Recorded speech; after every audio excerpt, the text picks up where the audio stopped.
point we knew, now that we have the basis of what our story is going to be about, what our movie is going to be about, the characters, etc., we knew that we needed to get to work on that script.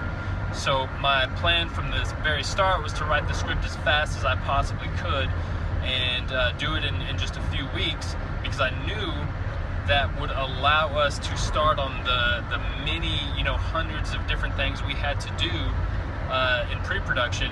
It would allow us to move forward on those things and then touch up the script as we went forward, polish it here and there, and adjust things to make it even better. So I immediately got to work on the script, and like I wanted to do, I ended up finishing it in a couple of weeks. It's the fastest I've ever wrote anything before. It all just kind of flowed out because I knew exactly. We had done so much talking. Me and Jennifer had done so much talking back and forth about what the story needed to be. And plus, of course, like I said, I wanted to keep this movie simple as possible, so that made it go quicker as well. Before we even fully cast the film, before we did the casting or locked in the location and everything, we knew we needed to figure out how we were going to get money for the film.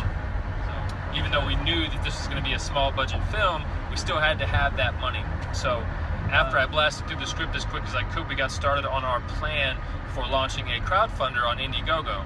And we knew that we would need to start with a really good teaser trailer that would embody the essence of what the movie was about.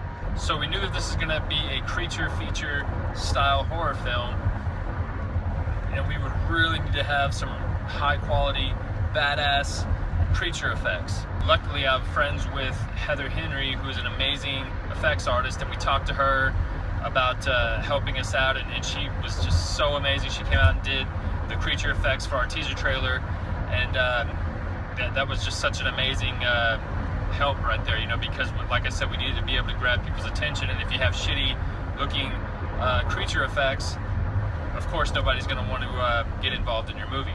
We rented out this really cool cabin. It was like $100 or something like that for the weekend, or for this one day that we needed it, and we just took over the cabin and shot everything there all in that one day. And within like a week, I had already had the teaser trailer edited. I knew the format, and I kind of had it, everything's in, when you envision it firsthand, it just comes together so quickly. So within just a few weeks after shooting it, we were already ready to launch the thing. So we started announcing to everybody that we had something big coming. We had something cool to show. Luckily, we had a decent following on Facebook and with our friends and family. And then as well, we had a pretty good sized following on Instagram as well, because of the previous film that we had done, Blood Sombrero, and we had built up a following there. So we just kept pumping it out, telling people, hey, it's coming, it's coming, it's coming, look for it soon. And then boom, we dropped the teaser trailer on Indiegogo, and within, I don't even remember how long it was, but long story short, we raised $13,500 on Indiegogo, which was pretty amazing, because we were wanting to make this movie in the neighborhood of 20 grand, and that was just such a large portion of that out of the way that was donated to us from just really awesome friends and family and fans of horror movies. Indiegogo had actually sent out emails to its huge email list, and let people know about our crowdfunder video and everything. And we actually got like 3 or 4 really good size contributions from people who saw that in their email. So Indiegogo really helped us out big time there.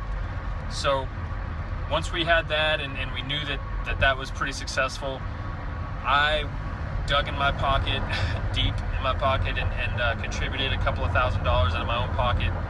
And then I even talked to a really good friend of mine who I've been friends with since I was a little kid, and he kicked in about $1,000 for us, and boom, we were off and running.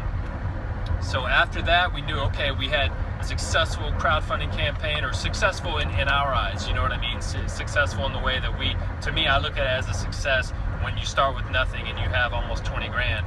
That's pretty good. So once we got that, we said, okay, next step, we needed to decide. Right now, me and Jennifer had a lot of talks. We need to decide what the cast is going to be. People that we love working with, people that are fun to work with, people that we're really close with, because we know a lot of people in the indie film community, and a lot of actors that are really talented. But also we wanted to bring in somebody that was kind of a genre legend, somebody that could really be easily recognizable to horror fans, and also give us a lot of buzz surrounding the movie and everything as well, of course, because that's kind of the name of the game, right? So we had a lot of talks, me and Jennifer, and we both decided that for whatever reason we both were thinking of the same person, and we just really felt strongly that it should be Michael Berryman. He's been in films like Weird Science, and since our movie harkens back to the 80s, Michael Berryman, was one of the biggest horror icons of the 80s horror genre, so he was in movies like The Hills Have Eyes. He's even been in stuff like more modern mainstream stuff like X-Files and Motley Crue music videos in the 80s. So we really got excited about the idea of using him. And what was really cool, a cool little story about this is, by coincidence, I left this meeting with Jennifer, and I went to the bookstore, and I was like, whoa, maybe this is a sign. I don't know. Maybe I'm kind of crazy like that, but I looked on the bookshelf, or on the magazine shelf, and on the cover of a magazine was Michael Berryman. His photo was really just popped out to me. I was like, holy shit, it's Michael Berryman. We were just talking about it. I was like, you know what, this is it. We got to get him involved. We got to do this. We went through all the proper channels, made some phone calls, talked to his agent. We sent Michael the script, and within a week or two, he had read the script. He said he really liked it, and boom, he was in. And we were like, oh my God, this is really happening. We were so stoked about that. And now it was time to cast the rest of the film and move forward. You fucking asshole. He just ran a stop sign on me. This dude just ran a stop sign. Not cool, bro. Now we knew we needed to really decide on the location for the film and start pulling together some of the other details.